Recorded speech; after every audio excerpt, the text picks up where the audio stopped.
In this series, me and my team will journey across Scotland to bring you the very best breweries and distilleries, and we will showcase what they have to offer. Along the way, we'll stop by unique and amazing places for a bevy, and you never know, you might just learn something. Welcome to Bevy Trails. In the stunning natural beauty of the Royal Deeside, just over 4 miles from Aboyne, takes us to our next stop on our journey. Located in the Deeside Activity Park is where you'll find the home of Lost Loch Spirits.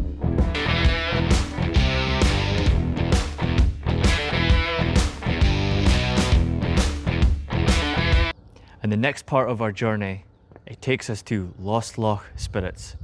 Now let's go in and meet the team. Hi, I'm Jan Letham and I'm the Tourism and Hospitality Manager here at Lost Loch. Okay, so I'm Peter Dignan, one of the co-founders of Lost Loch Spirits. We founded Lost Loch Spirits in 2016, so there's myself and my business partner Richard Pearce. So we produce a number of products here. So the first product we produced was Harouche, which is a whisky, honey and bramble liqueur. I used to make Harouche in my shed, and that was kind of the catalyst to starting the distillery. So Harouche, it was based on an old family recipe. It was traditionally a Christmas drink. So as I said, it's made up of whisky, honey and brambles. So I can trace the recipe back to Dufftown in the 1930s. So that used to be made by my great-grandmother. My grandmother used to make it, my great-uncle used to make it, my father used to make it, and now we make it as a commercial entity. When we were starting it, it was never called Harouche, it was always just the liqueur. And I think traditionally my grandma could remember that they would have got the whisky from the distillery in September. They would have basically got brambles, which would have been harvested in September, and they would have been taking the honey off as well. It was always laid down for 3 months, and then it was filtered just before Christmas, and it was always served, as I said, as a Christmas drink. So as a child, I always remember it on the table. So I was looking for something to do business-wise. I just closed one company, I was looking to start another.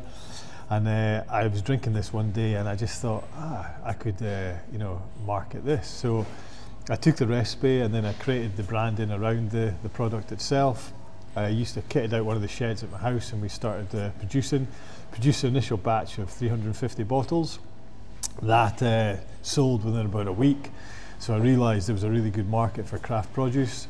Continued to make a few more batches, and again they sold very quickly. So I realised that there was a real market for it, and that's when I kind of got with friend Richard, and we decided to build a distillery, basically. So that was kind of the birth of the distillery.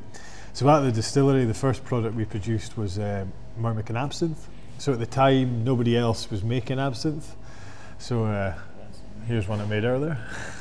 So at the time, basically, no one in Scotland was making absinthe. Everyone was making gin. So we thought we'd be a little bit different and make absinthe. We were lucky enough to work with Heriot-Watt University on the recipe development. We didn't have a distillery at the time, so we were still building. So we got a student called Dylan Carney, who was an American he'd been working for Lockheed Martin, had packed in his life in the States, and had gone to the university at Heriot-Watt to study brewing and distilling.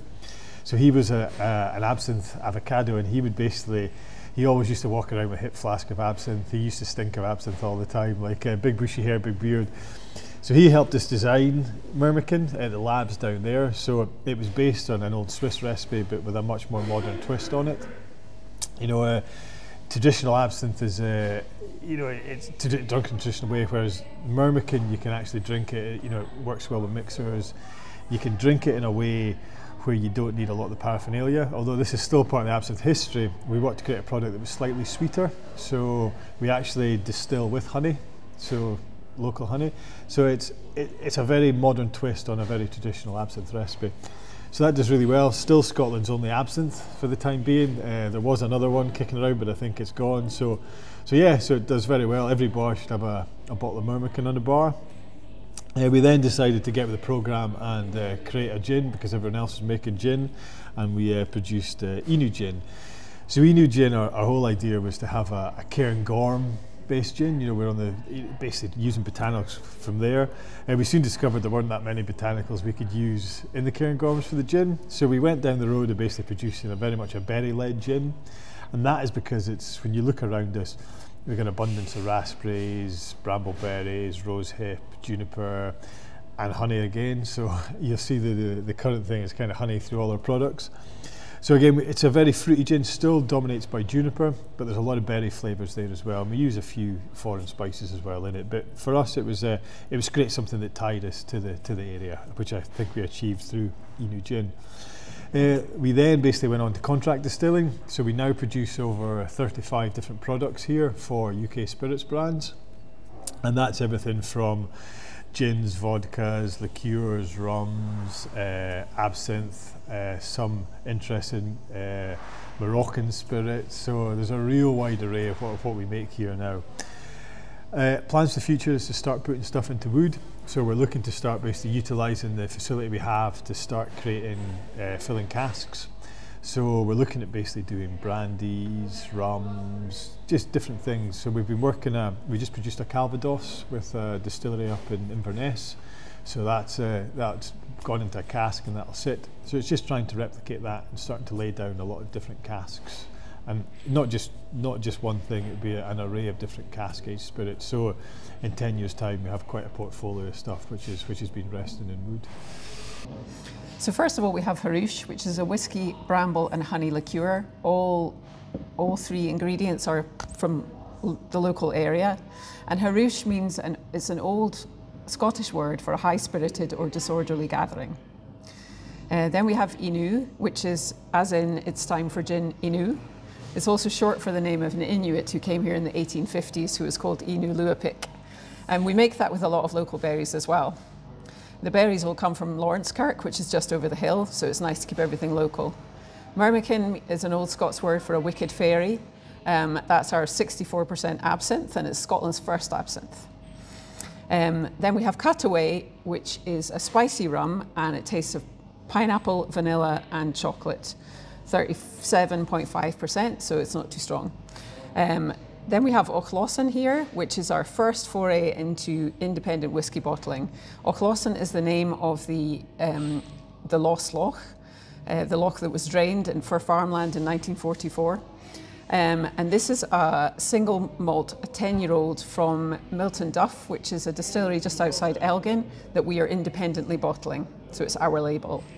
Then we have our Dominican rum, which has been in a whiskey cask for 2 years. So that's a drink that starts off tasting of rum and ends up tasting of whiskey. It's very interesting. And then we made sloe gin for the first time last year using a lot of local sloes. And we have raspberry and stem ginger, which we just put the raspberries and then the jars of stem ginger and the syrup into. We don't add loads of sugar, and we keep the alcohol strength up. And then we have our whiskey, which is quite an unusual product, and that whiskey has been in an absinthe cask for 2 years. And one product which I forgot to get down is Rucolino. So this is an old Italian recipe. Pete found it in an old book, and it's rocket, cloves, orange and lemon peel. It's really quite unusual and lovely. So there are two owners here, Pete Dignan and Rich Pearce, and they're both good at different things. So Rich is really good at making things. So he actually made this bar here out of scaffolding, boards, welded together, and then you can see it's made to look a bit like a chemistry class, like an old style chemistry class. It's got, but instead of bringing gas, these actually bring water. And the little stills that you see here we use them for spirit schools where people come and make their own gin or rum or absinthe if they want. But we also use them for research and development because we're contract distillers as well. So on this bar here you see our products, but you also see a lot of the products that we make for other people. So we contract for them, they contract us to make their own products. All those rums the same. And we sometimes open this bar as well for a Lost Loch Live, where we just open as a bar, we clear everything out of the way, and then people come for the evening. So for the viewers at home, do you actually host classes here, and how many people can it hold? Yeah, so we call them spirit schools, and we can run them for 4 people minimum. Mm-hmm. We have 6 individual stills, so you can have 6 people on those stills, but we can actually do up to 18 with 3 people on each still, but clearly when you're on the same still you have to share the same recipe. Okay. So at the spirit schools, the customers get a tour first of all, and then we have a locally sourced lunch, which always goes down really well. And then I talk people through like the basics of how to make gin or rum, depending on what they're making. And then at the end of the day, so into these stills go the alcohol, which is like the 96% ethanol, the water, and whichever botanicals they've chosen for their particular recipe. And then what happens is this is a hot plate, it goes on, and then it heats up gradually, and at 78 degrees the alcohol comes off as vapor. So it comes up into the neck here. It's called the swan neck. It forces down there. This is attached to there, of course. And then the vapor will come down here, and then I've got cold water running through here. So that turns the vapor back into liquid, and it drips out. And we collect it. And then it comes out probably between 70 and 75%. Then I take it away, dilute it down to 40%, which is much more sensible to take away. And then you've got your own labels, and you pick your own name. So decorate the label and take it away to drink another day. So this is our wall of botanicals here. I feel a bit like I'm on Countdown here. Which letter would you like? Which botanical would you like?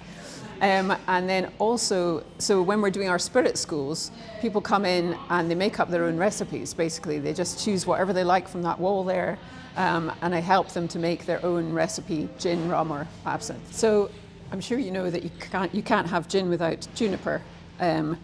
And our juniper comes from Italy, even though there are bushes out there in the garden, there's some in the car park, they're all over Scotland. But there's often not berries on those bushes, and if there are, they don't ripen properly. So it's suffering a dieback disease in this country, so most of it comes from Italy or Macedonia. Then this second botanical, can you tell what it is by looking at it? It was a surprising one to me when I first started in this industry, but this particular botanical is used to get a citrus flavour into gin, and it's not as expensive to do it with this as it is with like lemon peel or orange peel. So this is coriander seed, and if you distill with it, somebody very cleverly discovered if you distill with it, then you get a citrus flavour.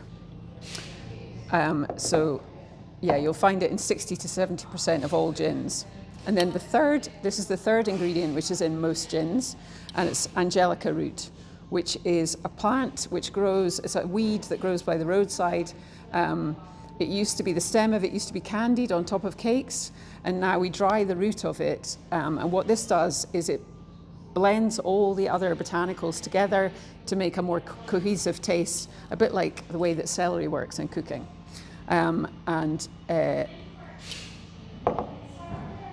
So nobody farms botanicals in the UK. Some distilleries do it for themselves, but nobody farms them to sell. So that our angelica root actually comes from Poland.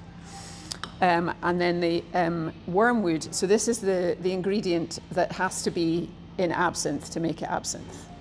We put two different types into our absinthe, and this was the herb that was blamed for all the people hallucinating, dying, the reason that absinthe was banned in 1915. But actually what they were doing was drinking very, very strong alcohol and blaming it on a plant.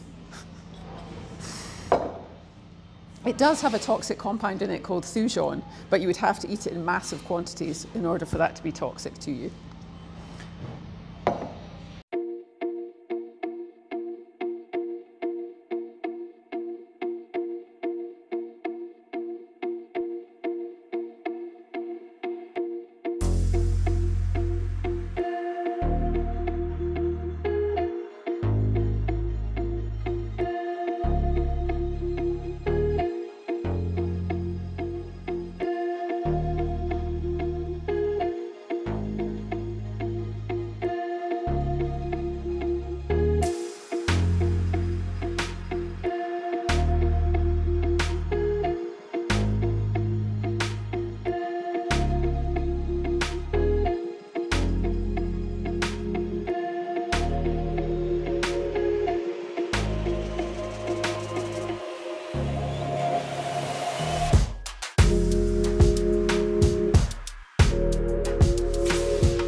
So now you saw the absinthe and how it was poured, the only thing left for us to do now is to try it. This is my first time ever trying a Scottish absinthe.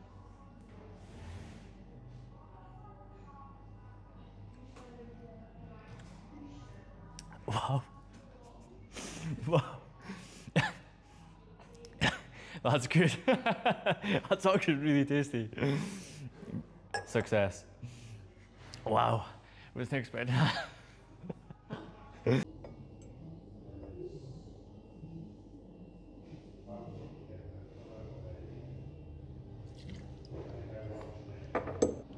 Well, I'm about to try the Emu Drin with some raspberries and some light tonic.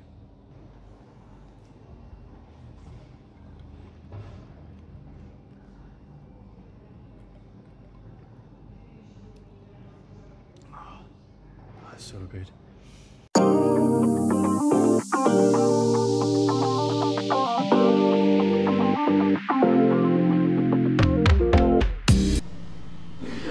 So in 2020, we won an award for our Spirit School.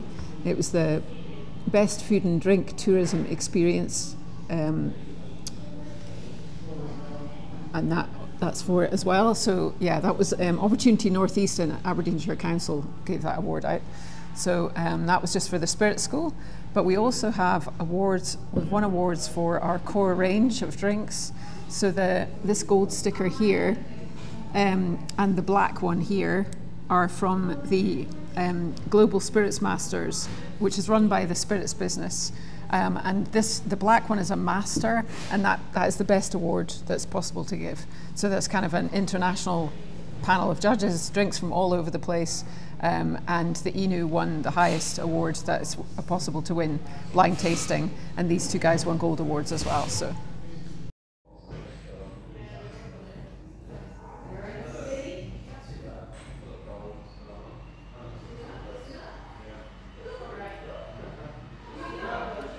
That is the best drink I've tried.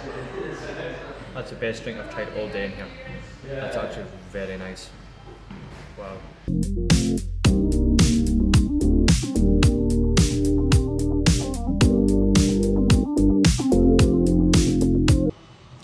So this is our still. This is a 500 litre still, and we use this for most of our runs. It's an eye still, and the main thing about the still that you'll notice is that it's not copper, it's made of stainless steel. The copper, there is still copper in this still, but it's provided by these. So these kind of spring-shaped things are made of copper, and they're packed into this column here. So when the same thing happens, this happens on the little still, we have ethanol, we've got water, and we've got all the botanicals in here. There's an element in the middle, and that heats up, and again, at 78 degrees, the alcohol comes off as vapor, and it travels up this column through these copper springs. And that way it gets the contact with the copper. The copper is needed because without copper, the copper takes out the sulfites from the drink, and without that, the gin tastes metallic. So you do need contact with copper, but it can be the guy that invented this still realized that you could have copper in the column rather than having to have a huge still all made of copper. And the main reason we use an ice still is cost. So when this was new, it cost it's like 35,000. But when if they bought a copper still that was the same size at the same time, it would have been upwards of 180,000. So it's a massive difference in cost, especially for a startup. So that's why we use ice stills. They're also very efficient, relatively easy to clean. These solenoids here are where the different stages of the distillation comes off. So this is the heads, the hearts, and the tails. The heads is just a little bit that comes off at the beginning, some of the oilier botanicals. It's probably on a 400 litre run, which would be the most we put in here. Then it would be about a litre, so it's not much at all. And then the hearts, that's the kind of main bit that you're bottling, and then the tails is when it's starting to get more dilute. You don't want it to start diluting on here. You want it to come off between 70 and 75% ABV. And then after that, we dilute all our spirits down using Deeside water, which is a product from Ballater, from the Pananic Wells in Ballater, just 20 miles away. So it's really nice to be able to use a local product, which is also is a mineral water which tastes of nothing because it comes through the Cairngorm rock, the granite. It means it tastes of nothing. So our spirits taste exactly what we want them to taste of. Over here we have a couple of other stills. This one here is a 50-litre copper still, and this is the biggest copper still we have in here, and we use it solely for absinthe. That is mainly because absinthe is such a strong smell and taste that we'd be forever cleaning pipes, probably unsuccessfully if we're trying to swap it over from one type of drink to another. And then this is our kind of future. This is a 2,000-litre ice still, so exactly the same as the 500, but just 4 times as big. And so we'll use this for bigger runs and some more experimental stuff. Do you reuse the heads and tails? No. No. We would, if we were making our own ethanol, we would, but we don't. So we're not big enough, so it's not economically viable for us to make our own at the moment, so we don't. So these casks we tend to use for experiments. We've got a couple of bottles on the bar. One is a rum that's been soaked in a whiskey cask for 2 years, or kept in a whiskey cask for 2 years, so that was one of these. And then we've also got a whiskey that has been in an absinthe cask. We've also got a client who have got, they made a gin and they put it in 3 separate types of wine cask. And then eventually, like, we keep sending them samples, and then like eventually they will bottle it. So there's all sorts of, because there's all sorts of different types of cask as well. So it's just a little experimental kind of corner.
We have met fantastic people today. We've tried excellent and quality drinks, and we've heard amazing stories. Thank you for tuning in again, and we'll see you next time. Thank you for tuning in to another episode of Bevy Trails. I can't believe that is episode 3 already, and I hope everyone is enjoying the series so far. Please check out our Facebook page, because we will be putting up a competition for Lost Loch Spirits very soon. Thank you.